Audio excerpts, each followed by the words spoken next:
प्रिय विद्यार्थियों, BCom part 1 business law, इसमें आज अपन बात करेंगे स्वतंत्र सहमति की, या जिसे अंग्रेजी में अपन फ्री कंसेंट के नाम से जानते हैं। देखिए, जब वैध अनुबंध के आवश्यक लक्षण अपन ने पढ़े थे तो उसमें एक लक्षण अपन ने ये भी पढ़ा है कि पक्षकारों की स्वतंत्र सहमति होनी चाहिए। यानी जब पक्षकारों की स्वतंत्र सहमति होती है, जब तो वैध अनुबंध का निर्माण हो जाता है, और यदि पक्षकारों की स्वतंत्र सहमति नहीं है तो फिर वैध अनुबंध का निर्माण नहीं हो सकता है। तो ये स्वतंत्र सहमति क्या होती है, किसे कहते हैं, ये कब होती है और कब नहीं होती है, इन सब चीज़ों का अध्ययन आज अपन करेंगे। देखिए, स्वतंत्र सहमति दो शब्दों से मिलकर बना है। एक तो है स्वतंत्र और दूसरा है सहमति। तो दोनों शब्दों का अपन अध्ययन अलग अलग करेंगे।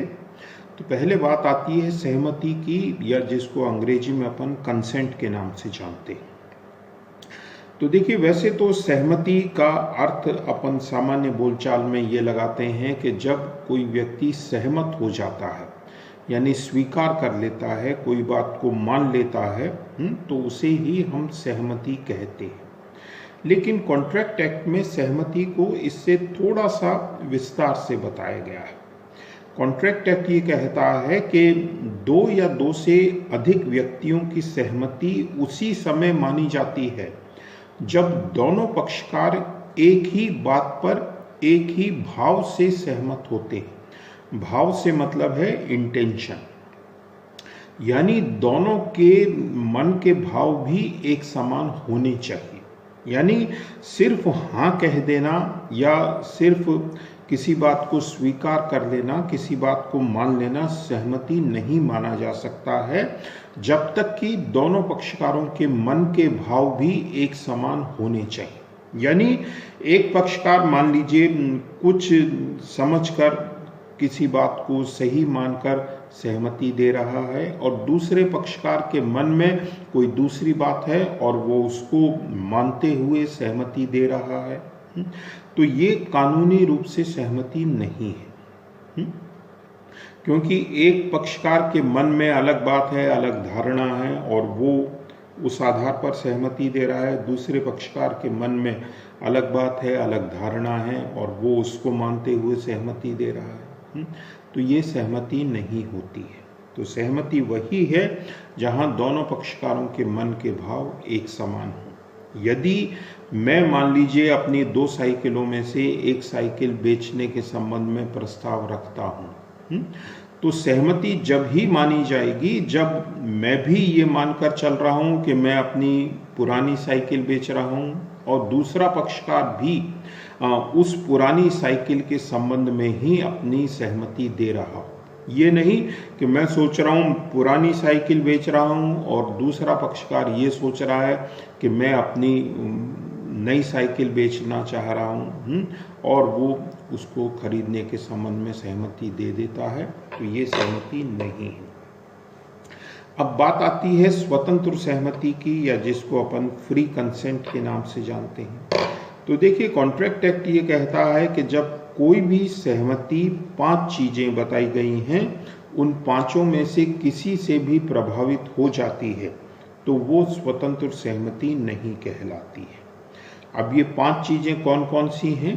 तो ये 5 चीजें बताई गई हैं: उत्पीड़न, अनुचित प्रभाव, कपट, मिथ्या वर्णन और गलती। यानी अगर सहमति पर इन 5 में से किसी भी एक या एक से अधिक चीज का असर पड़ा है तो वो स्वतंत्र सहमति नहीं मानी जाएगी। और स्वतंत्र सहमति नहीं है तो इसका सीधा सा मतलब भी यही है कि अब वैध अनुबंध का निर्माण भी नहीं हो सकता है। तो उत्पीड़न, अनुचित प्रभाव, कपट, मिथ्या वर्णन और गलती, कॉर्सन, अनड्यू इन्फ्लुएंस, फ्रॉड, मिसरिप्रेजेंटेशन और मिस्टेक, ये 5 चीजें बताई गई हैं। तो अब इन 5 चीजों के बारे में ही अपन आगे और थोड़ा विस्तार से देखेंगे, अध्ययन करेंगे कि ये क्या होता है, किसे कहते हैं।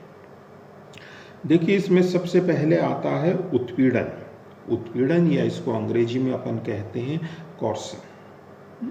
उत्पीड़न का सीधा सा मतलब ये होता है कि जब हम ठहराव करने के उद्देश्य से या ठहराव करने के विचार से कोई भी ऐसा कार्य करते हैं या करने की धमकी देते हैं जो भारतीय दंड विधान द्वारा वर्जित है।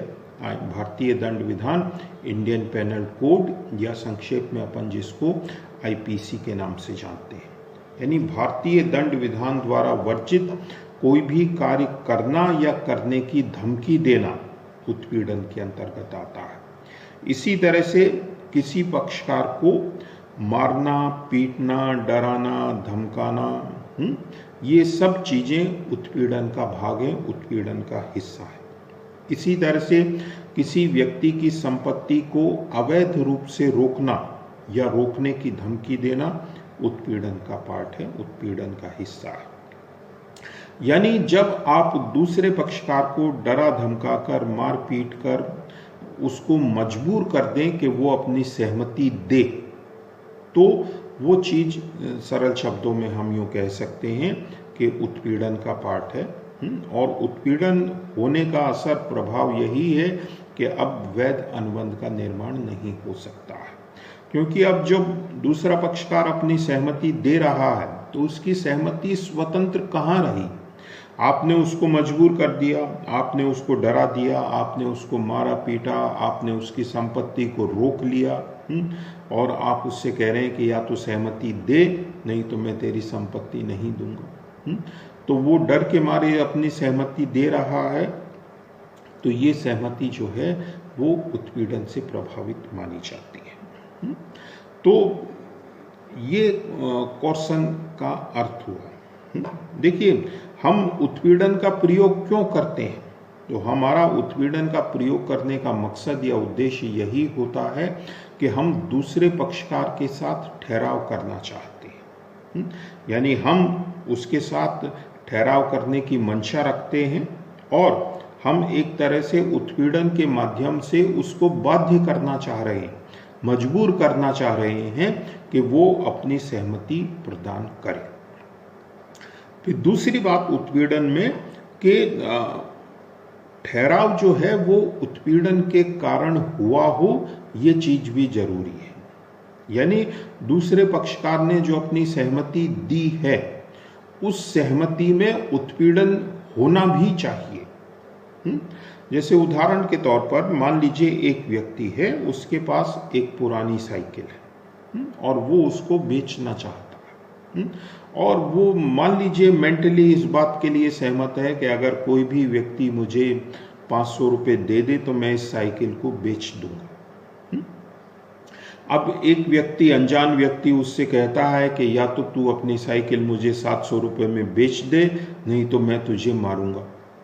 तो देखिए, यहाँ उत्पीड़न हम नहीं कह सकते हैं, क्योंकि जो व्यक्ति अपनी साइकिल 500 रुपये में ही बेचने के लिए तैयार है और दूसरा व्यक्ति इस बात को जानता नहीं है और वो उसको डरा रहा है, धमका रहा है कि या तो साइकिल 700 रुपये में बेच दे, नहीं तो मैं तुझे मारूंगा, तो ये उत्पीड़न नहीं हुआ। उत्पीड़न नहीं इसलिए इस रूप में है क्योंकि वो व्यक्ति तो पहले से ही साइकिल अपनी उससे कम कीमत पर बेचने के लिए तैयार है। तो कोई भी ठहराव उत्पीड़न से प्रभावित जब ही माना जाता है जब उत्पीड़न के कारण ही हुआ हो। यानी अगर आप पक्षकार को डराते धमकाते नहीं तो वो निश्चित तौर पर आपके साथ ठहराव नहीं करता, मजबूरीवश उसने अपनी सहमति दी है, वही उत्पीड़न है। फिर तीसरी बात कि उत्पीड़न में स्थान का कोई महत्व नहीं होता है। स्थान से मतलब ये है कि देखिए, अभी जब अपन ने इसका मीनिंग पढ़ा था तो इसके अर्थ में अपन ने ये देखा था कि भारतीय दंड विधान द्वारा वर्जित कार्य करना। अब भारतीय दंड विधान, इंडियन पेनल कोड, स्वाभाविक बात है कि भारत में ही लागू होता है, भारत के बाहर यह लागू नहीं होता है। लेकिन अगर कोई पक्षकार किसी दूसरे पक्षकार को ऐसे स्थान पर भी डराता धमकाता है जहां पर भारतीय दंड विधान लागू नहीं हो रहा है, तो ऐसी अवस्था में भी वो ठहराव जो है उत्पीड़न से प्रभावित माना जाएगा। क्यों? क्योंकि उत्पीड़न में स्थान का कोई महत्व नहीं होता है। यानी पक्षकार ये कहकर बच नहीं सकता है कि साहब मैंने तो उसको धमकी जहां पर दी थी वहां पर भारतीय दंड विधान लागू होता ही नहीं है, तो ये ठहराव उत्पीड़न से प्रभावित नहीं माना जाए, ऐसा संभव नहीं है। फिर सिद्ध करना, यानी ये तो उत्पीड़न का मीनिंग हो गया, सारी बातें हो गई। अब ये कैसे सिद्ध हो कि ये ठहराव उत्पीड़न से प्रभावित है? तो देखिए, सिद्ध करने की जिम्मेदारी या सिद्ध करने का भार जो है वो कॉन्ट्रैक्ट एक्ट पीड़ित पक्षकार को देता है। पीड़ित पक्षकार से मतलब है कि जिस पक्षकार को मारा पीटा गया है, डराया धमकाया गया है, जिसकी संपत्ति को रोका गया है, वो पक्षकार इस बात को प्रमाणित करे, इस बात को सिद्ध करे कि उसके साथ उत्पीड़न हुआ है और उत्पीड़न के कारण ही उसने अपनी सहमति स्वीकृति दी है। यानी उसको मारा पीटा डराया धमकाया नहीं जाता तो वो अपनी सहमति प्रदान नहीं करता। अगर पीड़ित पक्षकार इस बात को सिद्ध कर देता है तो वो ठहराव जो है उत्पीड़न से प्रभावित माना जाता है। अब कोई ठहराव उत्पीड़न से प्रभावित हो तो उसका असर क्या होता है, उसका क्या प्रभाव पड़ता है? तो देखिए, कॉन्ट्रैक्ट एक्ट ये कहता है कि जो भी ठहराव उत्पीड़न से प्रभावित है वो पीड़ित पक्षकार की इच्छा पर व्यर्थनीय होता है, वॉइडेबल होता है। अब व्यर्थनीय का भी आप थोड़ा सा समझ लीजिए कि व्यर्थनीय क्या स्थिति है। देखिए, व्यर्थनीय का सीधा सा मतलब ये होता है कि यहाँ जो पीड़ित पक्षकार है उसके सामने अब दो विकल्प हैं कि वो चाहे तो इस ठहराव को स्वीकार कर सकता है। यानी आपको डराया धमकाया गया, आपको मारा पीटा गया और आपको साइकिल को बेचने के लिए मजबूरीवश आपको सहमति देनी पड़ी। अब आपने कोर्ट में इस बात को सिद्ध कर दिया कि साहब ये उत्पीड़न हुआ है मेरे साथ, और कोर्ट इस बात को जब स्वीकार कर लेता है तो अब आपके सामने दो विकल्प हैं। यदि डराने धमकाने के बावजूद आपको लग रहा है कि यार साइकिल के 500 रुपये मिल रहे हैं, इसको बेच देते हैं, कहीं कोई बुराई नहीं है, यानी आप साइकिल को उत्पीड़न के बावजूद यदि उस कीमत पर बेचना चाहते हैं तो कानूनी रूप से कहीं कोई रोक रुकावट नहीं है, आप अपनी साइकिल को बेच सकते हैं। यानी पीड़ित पक्षकार चाहे तो उस ठहराव को स्वीकार कर सकता है। स्वीकार करने पर क्या होगा कि ये हालांकि उत्पीड़न हुआ है लेकिन उसके बावजूद ये वैध अनुबंध का निर्माण हो जाएगा। दूसरा विकल्प पीड़ित पक्षकार के पास ये है कि वो उस ठहराव को रद्द करा दे। यानी पीड़ित पक्षकार कहे कि साहब मेरे साथ तो ये जाति हुई है, मेरे साथ तो ये उत्पीड़न हुआ है, तो मैं तो अपनी साइकिल को नहीं बेचना चाहता। तो अगर पीड़ित पक्षकार नहीं बेचना चाहता है तो कानून उस ठहराव को रद्द कर देगा।